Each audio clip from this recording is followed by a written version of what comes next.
Hello Keepers, I'm going to show you how to find and beat Ghorm the Devourer. If this video helps you, please like it, leave a silly comment for the algorithm, and don't subscribe to me. Okay, so let's quickly talk about some of the items I'm going in with. This is the equipment that I'm using, though I don't think really the equipment is that super necessary to beat this guy. If I was you and you have no really good equipment, you can just go ahead and get iron, whatever you can get in iron. And then I recommend buying an iron bow. Okay, so just get an iron bow. A melee weapon doesn't matter too much. You're probably not going to melee this guy that much. Then there's a couple other items that I'm going to go in with. I'm going to go in with some spike traps. Spike traps you can make from this workbench here. There you go, just one tin bar. Pretty easy to make them. I made about 40 of them. You can make as many as you feel like you might need. I think 40 is a pretty good amount. You can probably get away with like 30 or something like that.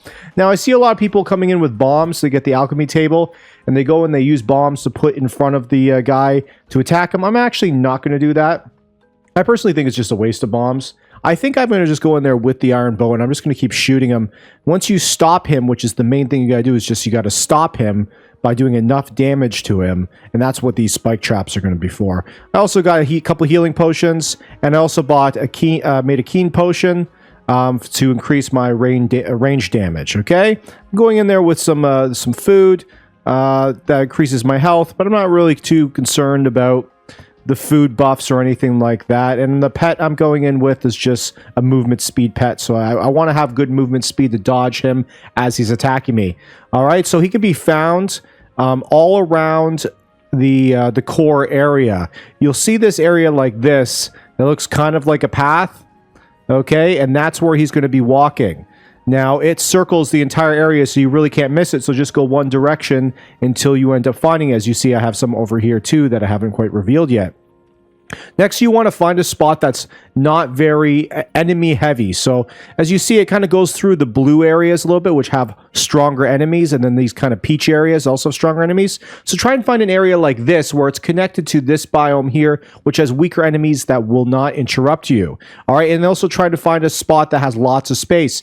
Once you've stopped him, he's going to start zigzagging around trying to get you. You want to have lots of space to maneuver around. So I'm going to go over here, and this is where I'm going to fight him.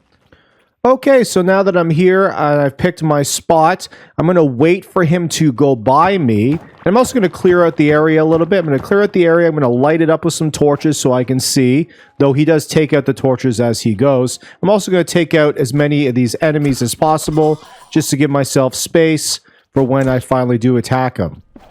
Okay, so now that the ground's rumbling, you can see him going by. Good stuff. Now you know you have all the time in the world to prepare. Alright, so this is a good time to kind of get ready. We're going to set our traps down. Let's go ahead and do that. So we're just going to put it in rows of 3 along the path that you know he's going to be going down. Now, I wonder if it's actually even better to do rows of 4.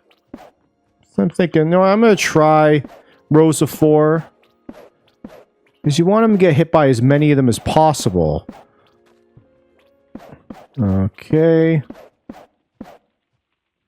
Yeah, I'm going to do rows of 4 since I had 40, and that's looking good.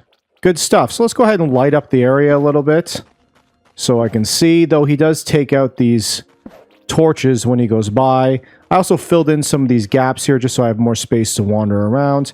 And now if we want, how do you take up the slime again? I think you need a shovel, right? Do I even have a shovel on me right now? I do. So one thing you can do is you can take up all these slimes. These things will slow you down as you're walking. So, while you're waiting, you can take up as many of them as you want, just so you don't end up slowing your speed down, and everything goes well. Alright, so I'm going to spend my time doing this until he shows up. Now is also a pretty good time to start buffing, so I'm going to start food buffing as well, just to get everything ready, but I'm not going to have the potion because it only has a 1-minute duration. Alright, here he comes. Let's do some summoning. Let's get this going. There we go. He's stopped now. Now we'll just keep shooting him. He's going to keep kind of doing figure 8s. Whoops. Let's just keep firing and firing. There we go.